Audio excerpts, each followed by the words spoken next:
అయోధ్యలో అసలైన క్రతువు మొదలైంది. బాలరాముడి దివ్యమంగళమూర్తి ప్రతిష్టాపన కార్యక్రమంలో మొదటి ఘట్టాన్ని వేద పండితులు ప్రారంభించారు. దీంతో అయోధ్యలో ఆధ్యాత్మిక శోభ మరింత పెరిగింది.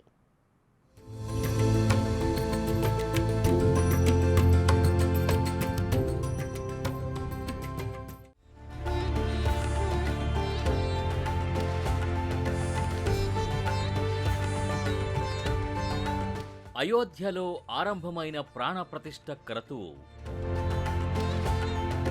తొలి రోజు ప్రాయశ్చిత్త కుర్మకుటి పూజన్.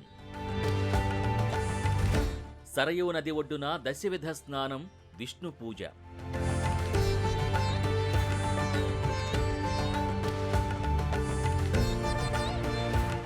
తామర రేకుల మాదిరిగా కళ్ళు, చంద్రుడిలా ప్రకాశించే ముఖం, పెదవులపై నిర్మలమైన చిరునవ్వు, పొడవాటి చేతులు, మొత్తంగా దైవత్వం ఉట్టిపడేలా ఉండనుంది అయోధ్యలో ప్రతిష్ఠించే బాలరాముడి దివ్యమంగళ విగ్రహం.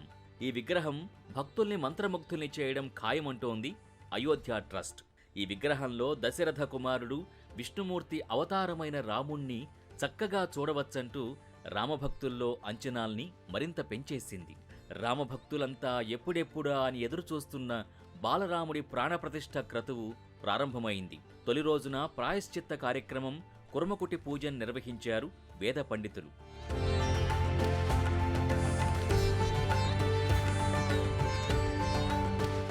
అయితే ప్రాయశ్చిత్త కార్యక్రమం ఎందుకు నిర్వహిస్తారు అనే దానిపై ఇప్పుడు భక్తుల్లో సందేహం నెలకొంది.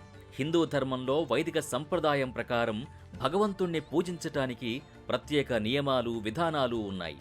ఏదైనా మతపరమైన ఆచారాన్ని నిర్వహించే ముందు వాటిని పాటించటం తప్పనిసరి అని భావిస్తారు. అయితే పూజా విధానంలో పొరపాటున ఏవైనా నియమాల్ని తప్పితే తప్పు జరిగిందని బాధపడుతుంటారు. అందుకే దోష పరిహారం కోసం ముందుగా ప్రాయశ్చిత్త పూజలు చేస్తారు. ప్రాయశ్చిత్త పూజలో భాగంగా 10 సార్లు పుణ్యస్నానాలు చేస్తారు. బూడిదతో సహా వివిధ వస్తువులతో స్నానం చేస్తారు. ప్రాయశ్చిత్త పూజలు చేయడం వల్ల ఎటువంటి దోషాలు అంటుకోవని చెబుతారు. అందుకే దేవాలయాలు నిర్మించినప్పుడు లేదా విగ్రహాల్ని ప్రతిష్ఠించినప్పుడు తప్పనిసరిగా ప్రాయశ్చిత్త పూజలు చేస్తారు. ఇప్పుడు అయోధ్యలో కూడా అందుకే ప్రాయశ్చిత్త కార్యక్రమాన్ని నిర్వహించారు వేద పండితులు.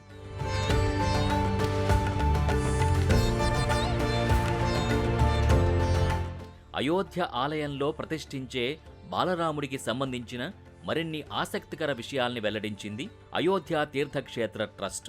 రామ విగ్రహం బరువు 150 నుంచి 200 కిలోల వరకు ఉండనుందని తెలిపింది.